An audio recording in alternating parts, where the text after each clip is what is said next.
I'm Don Hilton. I am located in San Antonio, Texas, and I'm really grateful for the opportunity to participate in this event and applaud the efforts of everyone who is doing so much to bring understanding and knowledge to this very, very important subject that we're facing now. And I think what we'll do this morning is I'll just talk a little bit about my perspective on some of the issues regarding the science, both the science that we actually know in terms of the hard science, and then also what is hampering scientific perspectives on understanding issues regarding sexuality further in our society and in our culture.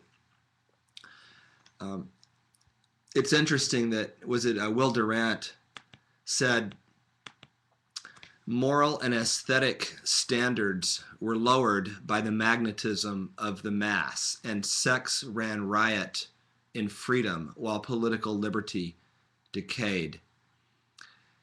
And it's interesting because he could be talking about us today with our society, with the challenges that we're facing. But actually he was talking about ancient Rome and their fixation on sexuality and their breakdown of all the boundaries that protected them as a society for so many years. And then that sex running riot in freedom while political liberty decayed, I think is a theme that we also today are playing. And I do think we're seeing demographic effects. I think we see it probably most strikingly with what is happening with our young men, our college-age young men. For instance, Dupreet and Buckman in the journal Demography said this about the issue of the growing gap between men and women, favoring women, of course, in college graduation. Quote, "The rising female advantage in college completion is an important topic of study, both in its own right and as a rare example of a reversal of a once persistent pattern of stratification.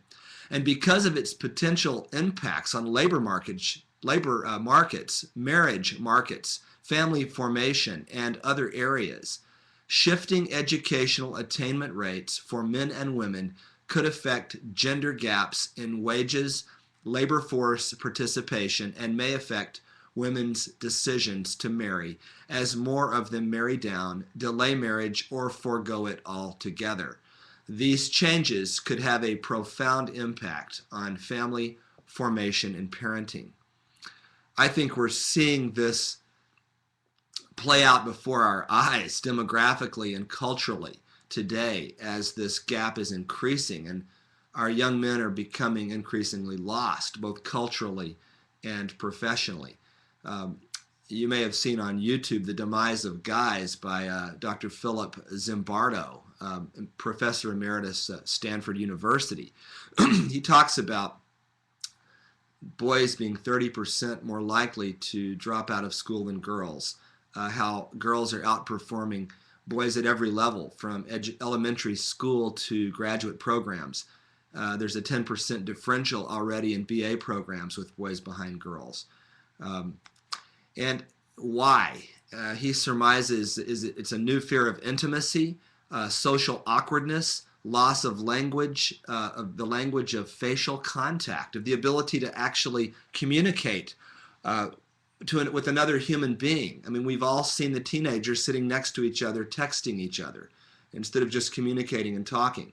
So it's this loss of this language of facial contact, of verbal and nonverbal cues. And why, Dr. Zimbardo says, he feels that it's excessive internet use in general. He uses the term arousal addiction. Quote, he says, boys' brains are being digitally rewired in a new way for change, novelty, experiment, and constant arousal. That means they're totally out of sync in traditional classes, which are analog, static, and interactionally passive, and in romantic relationships, which build gradually and subtly. With regard to other demographic effects of pornography, there's really, I don't think, much debate that it's harmful with regard to emotional pair bonding in humans. The Bergner-Bridges article published in the Journal of Sex and Marital Therapy, of course, described women viewing their husbands interacting in pornography as being involved in a form of infidelity.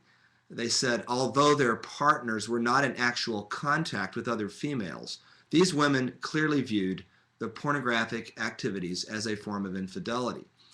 And there's this argument, remarkably, that some will propose that pornography actually can decrease violent crime against women. And of course, every study has shown exactly the opposite.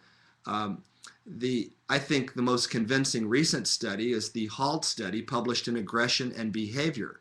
It was a meta-analysis, and I think that it addressed some of the weaknesses of the earlier meta-analysis studies that have been done.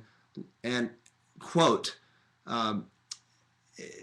in quoting this, and I'll paraphrase this actually, the meta-analysis had corrected problems with a previous meta-analysis, and it supported and clearly supported significant positive association between pornography use and attitudes supporting violence against women, even nonviolent pornography. And they found, quote, that this finding has an important implications for overall literature on pornography and aggression. And of course, we could go on and on. Pornography is an emotional solvent. I have 4 daughters in my home, and so I'm familiar with fingernail polish.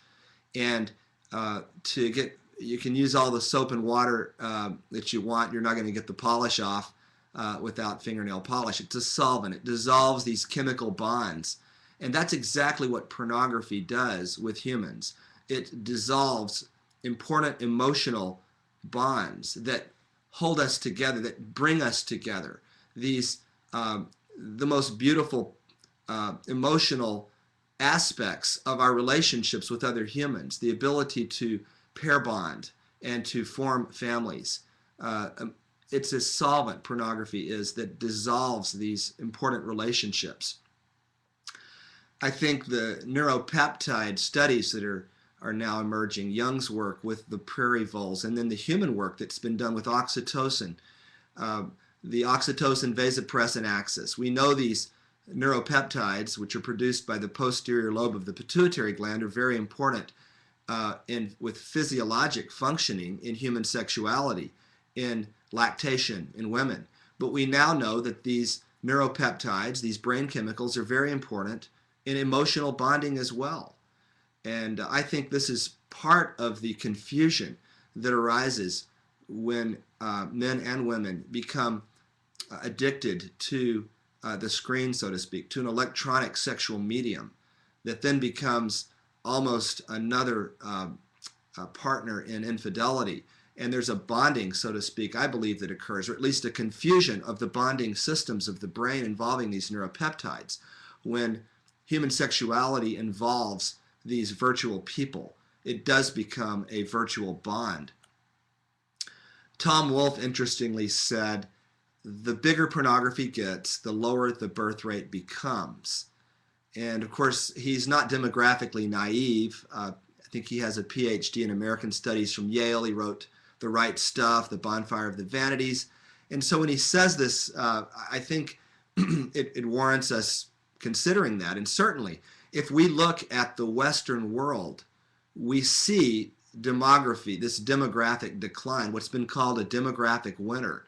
Western societies are having fewer children. It seems the more advanced we become, the more we evaporate, the more pleasure-seeking we find ourselves becoming than we actually evaporate as a people. If we look at the demographic rates of Western Europe, of Japan, we see virtually all of these cultures falling below the 2.1 replacement rate and approaching the 1.3 lowest low. And so I do think he has a point. I believe there is an inverse pyramid. You know, we have these shrinking tax bases as we have countries devoid of children, And then we have elderly population that's rising. So we certainly see a demographic winter approaching. I believe that pornography is a key component in this instigation of this demographic winter that we're seeing. And it isn't instigation. I think it's planned. I think the pornography industry, the sex industrial complex, are doing all that they can to be proponents of this business. It's $100 billion a year, as we know.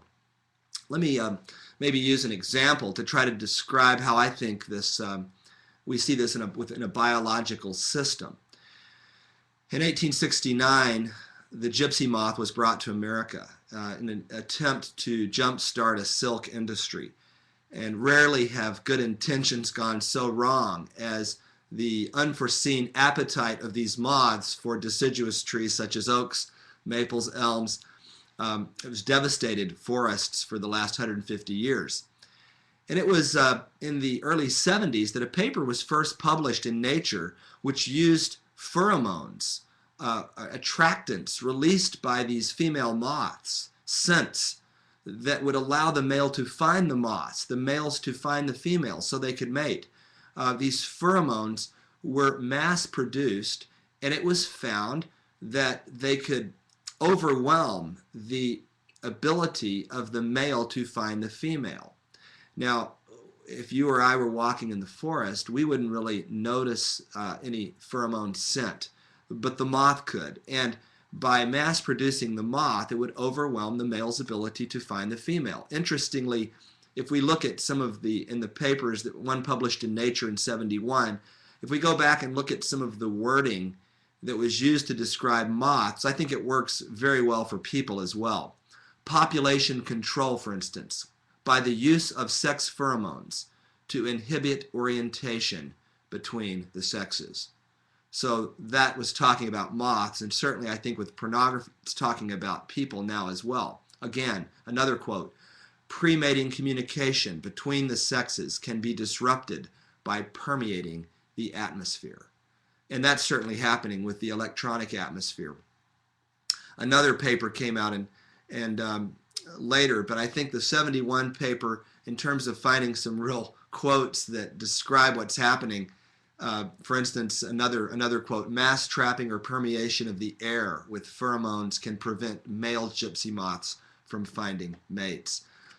So the male becomes, in an Australian article talking about pheromones and how they work, quote, "The male either becomes confused and doesn't know which direction to turn for the female, or he becomes desensitized to the lower levels of pheromones naturally given out by the female and has no incentive to mate with her."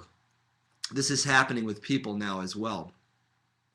I believe that pornography is a visual pheromone, a powerful brain drug that is changing sexuality even more rapidly through the cyber acceleration of the internet.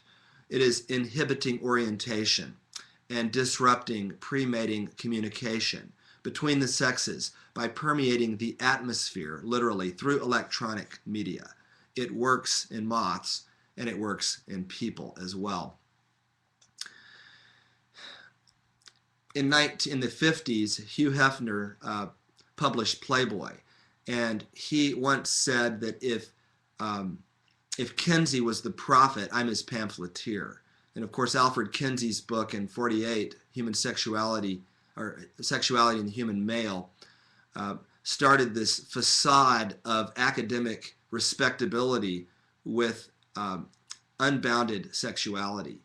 And it's fascinating to me that Kinsey is still quoted by some as an authority, despite the now discredited tactics that he used. Really, it was I wouldn't call it science now, particularly with regard to Table 34 and the other tables describing sexual abuse of children. When Kinsey was asked, when Gephardt was asked later, well, pedophiles don't usually use stopwatches to time their victims, Gephardt said they do if we ask them to, implying this complicity in working with pedophiles to describe the science, and I use that word sarcastically, of abusing children. And this is all in the book Sexuality in the Human Male, published by Alfred Kinsey in 1948. I'm still waiting for the Justice Department to break down the doors of the Kinsey Institute, and when is Indiana University going to own up to the longitudinal studies on what happened to the children of Table 34? So I think this was a bad start for science and sexuality, to have Kinsey be the one to call the shots on that. Dr. Jeffrey Satinover's words, I think, are very pertinent and true when he said, quote, "With the advent of the computer, the delivery system for this addictive stimulus has become nearly resistance-free. It's as though we've devised a form of heroin 100 times more powerful than before, usable in the privacy of one's own home, and injected directly to the brain through the eyes. It's now available in unlimited supply via a self-replicating distribution network, glorified as art and protected by the Constitution," end quote. And of course, Jason Carroll's paper in the Journal of Adolescent Research in 2008, looking at pornography use among college-age young people, described 87% of young men and 31% of young women viewing pornography regularly, half of the young men at least weekly, and 1 in 5 daily or every other day. So I do think it affects society as well as individuals. It's interesting to me as we consider mirror systems, just a brief word. Mirror systems, of course, are areas in our brains that cause us to learn. They help us learn.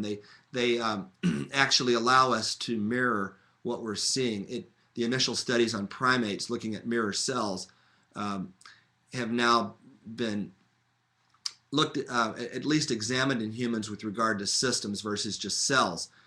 And one study out of France looked at individuals observing pornography and looked at the mirror systems and how those systems are affected by individuals viewing pornography. And they said, quote, "We suggest that the mirror neuron system prompts the observers to resonate with the motivational state of other individuals appearing in visual depictions of sexual interactions." In other words, those watching pornography literally find themselves transported into the pornographic movie emotionally, and they resonate with the motivational state of the individual performing in the pornographic movie. Gail Dines, in her book Pornified, describes or quotes a pornography performer, a male pornography performer, as saying, quote, "I'd like to show what I really believe the men want to see, violence against women. I firmly believe we serve a purpose in showing that."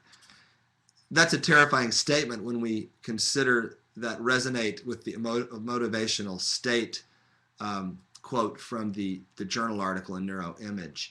In other words, resonating with the males who want to show violence against women. And we know, of course, that women who perform in pornography have difficulty forming emotional attachments and having any kind of personal life. Now, what about pornography as an addiction?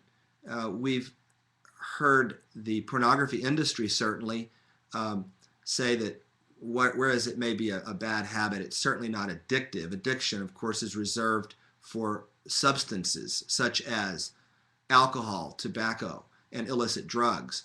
Can an addictive behavior also be a real addiction? Can it affect the brain, the reward, motivation, and memory systems of the brain in the same ways that substances can affect the brain? And the answer is yes, it can. And this is, I think, a pivotal time. This answer, just in the last 3 to 5 years, is becoming clearly a yes, it can. Unfortunately, a lot of academia, particularly in the psychology world, hasn't really caught up to this. And there's a reason. They don't really want to, because of the apologism in many academic programs in the world of psychology and psychiatry. Pornography is actually viewed by some as an aid to use with, say, frigid couples. Nothing could be more harmful. I think the first papers that began to come out in 2001, for instance, the paper in Science about addiction, the Dr. Nestler's paper in Nature Neuroscience in 2005, Is There a Common Pathway for Addiction? quote from that paper, these same regions, he said these same regions, meaning these same reward areas in the brain which affect drugs, he said, have also been implicated in the so-called natural addictions. That is, compulsive consumption of natural rewards, such as pathologic overeating, pathological gambling, and sexual addictions. Dr. Volkow's call in Science a couple of years ago to consider changing the name of the National Institute of Drug Abuse to a name which would incorporate natural addictions as well. A quote from that paper was Dr. Volkow also felt that her institute's name should encompass addictions such as pornography, gambling, and food. And there's many other quotes and statements regarding scientists that study addiction from a what does it do to the brain standpoint, which we don't have time to go over here, but it's certainly, I think, available.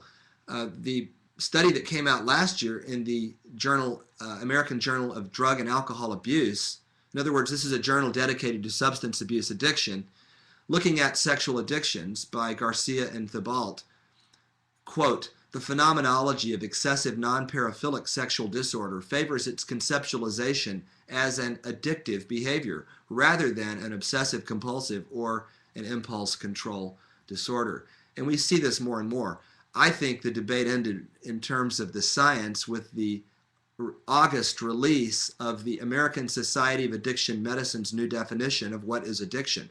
This definition was 4 years in the making, involving over 80 experts. And these, of course, are physicians that work with addiction. So in addition to many of them working with the counseling aspects, they also have the ability, being medical doctors, to prescribe medication to treat the physical effects of addiction as well. So these doctors are basically saying, we understand that psychology and psychiatry can help to treat natural addictions. But what we're saying with our new addiction, or with our new definition of addiction, is that addiction is a disease of the brain, a chronic disease of the brain, affecting the reward, motivation, and memory systems.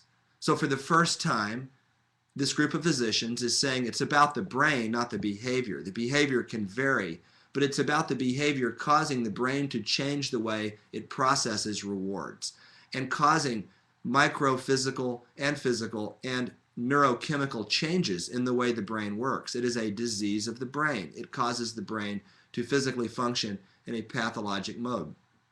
Second, that was the first definition, was that it's a chronic disease of the brain. Second, for the first time, addiction is defined in this new definition as including non-substance addictions, such as to food, sex, and gambling. And this, to me, is actually as big or even bigger than calling addiction a chronic disease of the brain. That it's a disease that affects the brain not only as a result of overuse, overstimulation from substance abuse, but natural rewards as well. In other words, if we put those together, we can say now sexual addiction, including pornography addiction, is a chronic disease of the brain affecting the reward, motivation, memory systems. I invite you to go to ASAM's definition on the internet and look up the long definition and study it yourself, and then study the spin-off articles in Science Digest and in other publications. So this definition has really, in my opinion, kind of ended that debate for anyone interested in looking objectively at the science. One more quote from the ASAM definition. Addiction also affects neurotransmission and interactions between the memory circuits and brain reward structures, such as the memory of previous exposures, such as food, sex, alcohol, and other drugs. Note they include these all together. And then continuing, this leads to a biological and behavioral response to external cues, in turn triggering craving and or engagement in addictive behaviors. So this has really changed the game. Now, if we ask the pornography industry if the industry thinks this is an addiction, of course, we would expect a no. This doesn't help their cause. It doesn't help their $100 billion a year. It reminds us of the 7 tobacco executives sitting in front of Representative Waxman's committee and on national TV telling the committee that no, tobacco is not addictive, one after another. And if we consider the industry's profit motive, then of course we don't have a hard time understanding it. A quote from the U.S. News and World Report, March 27th of 2000, from an underwriter who works for a mainstream Wall Street firm whose company profits from what we might call white-collar pornography. In other words, the hotel pornography, the cable pornography, AT&T, the hotels that make money off of in-room pornography. This is the white-collar stuff. The companies really don't want the public to know how much money they make from pornography. Quote, for instance, this is one of the underwriters. I'm not a weirdo or a pervert. It's not my deal. I've got kids and a family. But if I can see as an underwriter going out and making bucks on people being weird, hey, dollars are dollars. I'm not selling drugs. It's Wall Street, end quote. We see this, I mentioned briefly in academia, the issue of science and objectivity with regard to sexual matters and how we view pornography, and even this debate going on now with same-sex marriage, and how do we understand these things. And of course, these debates are all occurring in a scientific vacuum, in a political maelstrom of correctness. The apologism is pretty remarkable, really, with pornography. Most therapists, for instance, many therapists, I'll say, have undergone SAR in their therapy, that's sexual attitude readjustment seminars. In fact, the ASEC group for sexual therapists requires 10 to 12 hours of an SAR, a sexual attitude readjustment, where the therapist will participate in 10 to 12 hours of hardcore pornography, including any form of pornography, not just including human beings.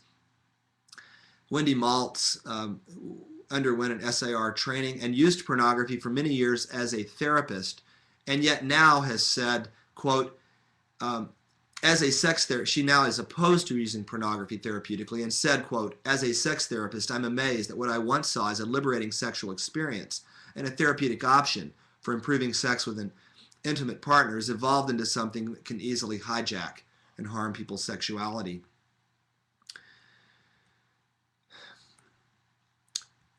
I think as we consider then, is pornography a drug? And then we've already talked about the addictive nature, but what about the drug aspect? Years ago, we had the opportunity to return to Africa. I had lived there for a couple of years and was able to take my family back. And as we visited some friends in southern Africa, we also took time to go on a safari. And this particular safari was up in Zimbabwe on the Zambezi River with these border of Zaire. And we flew in some small bush planes to a safari camp over the other side of Lake Kariba. And it was a fabulous experience. And we would drive around in these open-air Land Rovers with no doors and no windows. And the deal was, the ranger said, just sit still in your seat. And if we see lions, elephants, if you're just still and you don't get out, then the animal will generally see the Land Rover as a big, smelly, oily animal that doesn't taste good and leave you alone, you hope. And so he had a gun in the Land Rover, but it didn't really instill you with a lot of confidence. But we got used to it. Well, one day we were driving around in what he called the adrenaline grass, and I asked him why, and he said, well, let me show you. And so the adrenaline grass was right next to the river. And suddenly in the grass, as he drove closer, I saw this lion. We all saw it. We took a deep breath. We were almost up on the lion before we saw it, and it was watching the water, waiting for some fast food to come walking by, just waiting for an opportunity. And of course, my heart thumped out of my chest. And I said, I get it. Adrenaline grass. Okay, I understand. And my brain and my body was responding to adrenaline that I made inside my own body. So my body is actually, and yours, is a very efficient pharmaceutical laboratory. Now, adrenaline is also a drug that we keep on the crash carts in our hospitals that we use for codes if someone's heart stops. So it's a drug. It's made by drug companies, but it's also a drug that our bodies make. Has the same effect. My heart was thumping in my chest, and it was as if I had received an injection of adrenaline. Dopamine is similar. Dopamine is a brain chemical that's a very close cousin of adrenaline. It's an excitatory brain chemical. It's an upper for our brain. And interestingly, dopamine is important in movement systems. So when certain parts of the brain don't have enough dopamine, when those dopamine cells die or quit working, Parkinson's disease results. And we can actually then go and get a prescription from a neurologist, and then if a loved one has Parkinson's, as my father did, we can give them the dopamine, which we then get from the pharmacist, and we can help the Parkinson's symptoms with this dopamine. Well, in other words, the brain makes the dopamine, but so does the drug company. In other words, our brain and our body are very efficient pharmaceutical laboratories. Dopamine has another very important function, though. It's also important in those reward memory systems that we talked about with ASAM's new definition. Those systems that tell us that pleasure is good. You want that. You want to eat. You want to reproduce. And our brain rewards us with good feelings when we do those things. Dopamine is very important as a wanting brain chemical. It's an incentive chemical.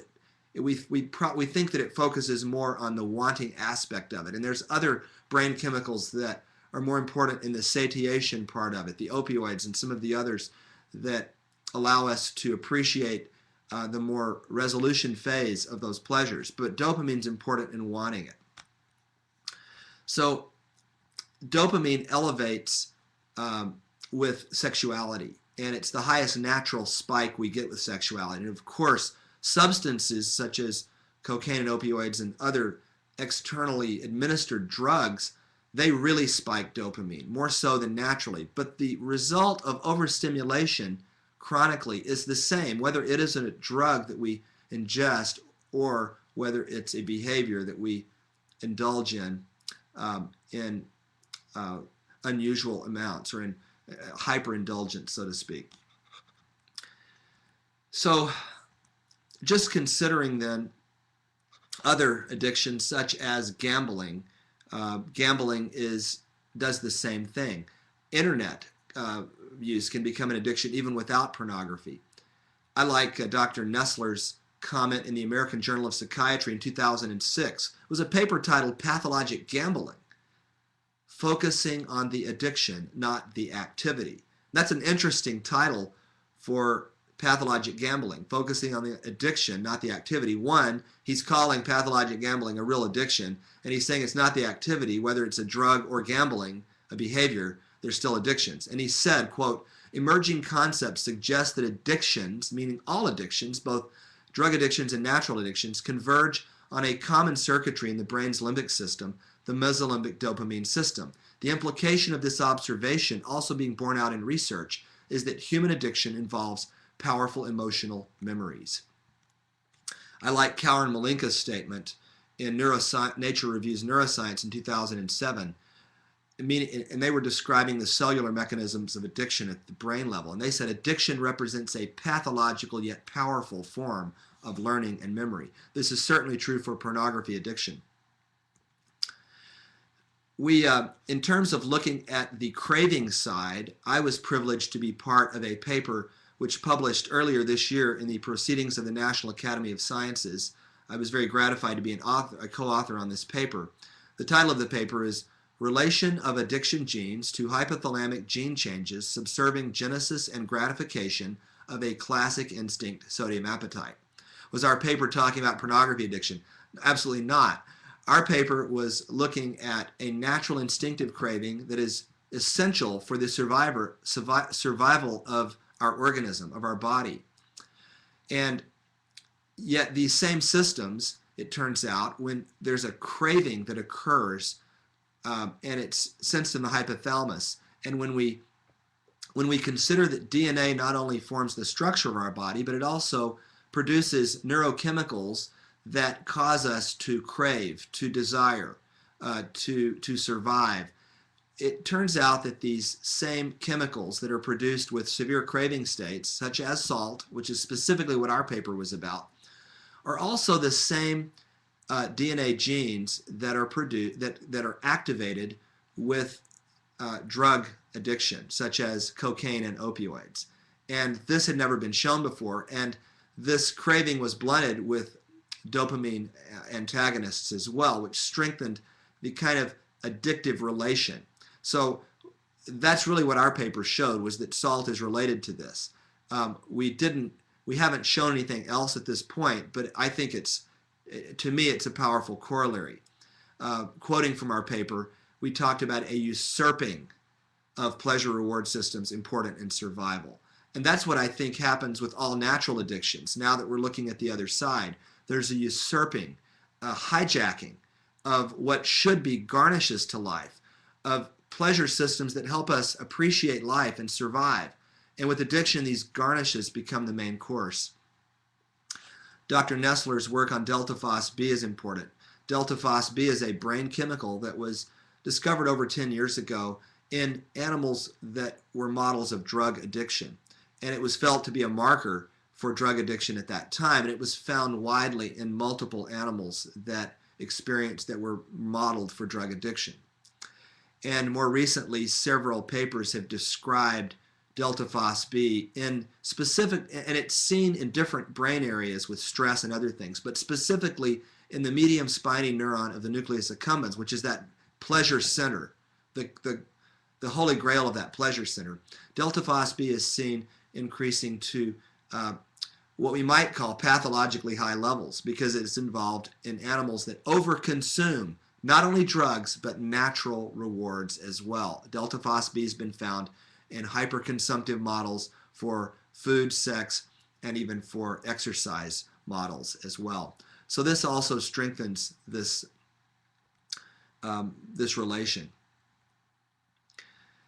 The frontal lobes, Dr. Volkow and others have described a hypofrontality that occurs with addiction, where we have the addicted brain really doesn't judge as well. There's not this ability to say, if I do that, this is going to hurt. A person in addiction just does it, and then later they hurt, and they think, why couldn't I see that? But they do it over and over. And so it's this functional decrease in the ability of this frontal lobe, this neocortex of our brain, which is important in judgment, in helping us weigh things. And interestingly, in the Common Pathway paper in 2005, Dr. Nestler describes, and actually in a figure in this paper, describes shrinkage, atresia, dopamine cells getting smaller, in a feedback mechanism of sorts, where the brain, simplistically, we could look at it that the brain is trying to say, I like pleasure, an appropriate amount of sexuality or food is good, but this is too much. And so almost in a negative feedback loop, these systems can be downgraded. I think it's almost a defense mechanism. Interestingly, we have seen atresia, or those frontal areas, the pleasure areas, and other areas of the brain actually that they are smaller in addictive behaviors. This has been seen with cocaine addiction, methamphetamine, opioids, obesity, and sexuality, looking at a pedophile study in 2007. All of these studies were not prospective, they were retrospective, and the authors, of course, were not looking at cause and effect. They were merely noting an association. It's only when we look at the other prospective evidence that we have now of addiction, ASAM's new definition being the pinnacle, that we understand that there is, in my opinion, yes, cause and effect. And the other issue that I think that points to cause and effect there is that we do see reversal implied in some studies and actually shown. For instance, looking at dopamine receptor density, which goes down with addiction, in obesity with gastric banding surgery and weight loss, these dopamine receptor densities, and the function of these dopamine receptors can return to more normal functions with recovery. So the brain can actually heal. We can visualize that. We see that metabolically in Fowler's paper in 2007, recovery from methamphetamine addiction shows some metabolic recovery.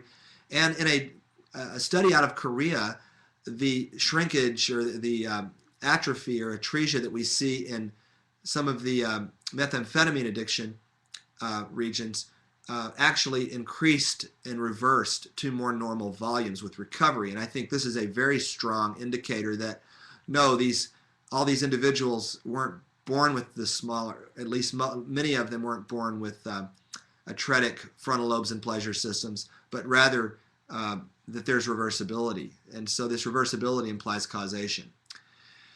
Dr. Deutsch wrote a fascinating book called The Brain That Changes Itself. He's a Columbia neurologist in 2007, and he said, quote, pornographers promise healthy pleasure and a release from sexual tension. But what they often deliver is an addiction, tolerance, and an eventual decrease in pleasure. Paradoxically, the male patients I worked with often craved pornography but didn't like it. There's the Italian, end quote. The Italian study recently talked about PISD, porn-induced sexual dysfunction. We have 20-year-olds using Viagra, and it's pornography that's doing it. It's that pheromone effect, that overstimulation, where a normal female will not adequately provide enough stimulation for them to perform sexually. Dr. Victor Klein said, quote, being married or in a relationship with a willing sexual partner did not solve their problem. Their addiction and escalation were mainly due to the powerful sexual imagery in their minds implanted there by exposure to pornography. Dr. Carnes has talked about the addiction cycle, preoccupation, ritualization, sexual compulsivity, and despair, and how recovery must address all of these areas and must be as tight and as comprehensive as any substance a recovery program would be for a substance abuse such as alcohol, such as narcotics. Dr. Victor Klein talks about 4 things that he has found in his vast experience that most predict success in recovery. He said, first, the individual must be personally motivated to be free of the addiction, do whatever it takes. Second, that a safe environment must be created which reduces access to porn and other sexual triggers. Third, he should affiliate with a 12-step support group. And fourth, the individual needs to select a counselor therapist who has had special training and success in treating sexual addictions. Spirituality and recovery has been demonstrated in numerous peer-reviewed science articles. It's one of the only, I think, instances where we can say that science has shown that God works. John Mark Haney, a counselor in Austin, PhD there, has said that with sexual addiction, the intervention and treatment modality must recognize the problem as a full addiction and treat it with the same consideration given to alcohol and chemical substances, end quote. It was George Orwell that said, in a time of universal deceit, telling the truth is a revolutionary act. Will Durant said, no one man, however brilliant or well-informed, can come in one lifetime to such fullness of understanding as to safely judge and dismiss the customs or institutions of his society, for these are the wisdom of generations after centuries of experiment in the laboratory of history. Sex is a river of fire, he said, that must be banked and cooled with 100 restraints if it is not to consume in chaos both the individual and the group, end quote. And J.D. Unwin, the Cambridge anthropologist, in his book Sex and Culture, looked at over 80 civilizations and found that when they were at their apex, they embraced strict sexual continence. He said, quote, in human records, there is no instance of a society retaining its energy after a complete new generation has inherited a tradition which does not insist on prenuptial and postnuptial continence. I know of no exceptions to these rules. Dietrich Bonhoeffer, the Lutheran minister who was hung with piano wire by Hitler's Gestapo for speaking up, he said, silence in the face of evil is evil itself. God will not hold us guiltless. Not to speak is to speak. Not to act is to act. He also said the ultimate question for a responsible man to ask is not how he is to extricate himself heroically from such an affair, which he meant from the evil. And of course, in his case, it was the Nazi world. And then he said, but how the coming generation shall continue to live. And I think we need to ask ourselves, how will this coming generation continue to live? In closing, Walter Newell, the sociologist, said, quote, the best way of convincing young men to treat women with respect is to educate them in those traditional virtues of character that make it a disgrace to treat anyone dishonestly or exploitively or basely. Moreover, the surest way of raising young men to treat young women as friends rather than as objects for sexual exploitation is to appeal to their natural longing to be honored and esteemed by the young women to whom they are attracted. My parents were married for 50 years, and one of my favorite photographs shows mom and dad. And in fact, I'm going to see if I can show this to you on the thing. This may not come through, but mom and dad were married for over 50 years, and she worked to help him get through medical school. And then he supported her for all those years when he practiced. And it was a great partnership just to see them work together. Dad later acquired Parkinson's disease, as I mentioned earlier. And mom cared for him and turned the home in his last years into a hospice where she cared for him. And it was a wonderful and beautiful thing to see, because certainly the physical, sexual part of that relationship, as Dad became ill, wasn't there anymore, but the love seemed to increase. This human emotional bonding, this bonding of their souls seemed to increase. And one of my favorite photographs, this may not come through, we'll see. Oh. There we go. It's mom and dad, and they are, I think it's the year they married, they're at a dance. And just the joy that they have looking into each other's eyes and the fun they're having, to me is a testament to this wonderful attraction of human sexuality and its, in my opinion, God-given purpose. And I hope that we can do all that we can. It's a call to arms, that we can do all we can now to fight the darkness and also to hold up the light and to allow others to come and to live life as it should be lived. Thank you. So with that, I'm going to open this up. I'm not sure what else we do now. I have the Facebook open, so if anyone wants to write questions or comments, and can certainly do that.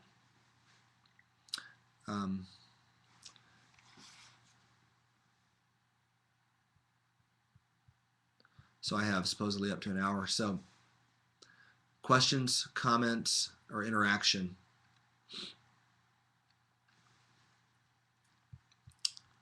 Let's see.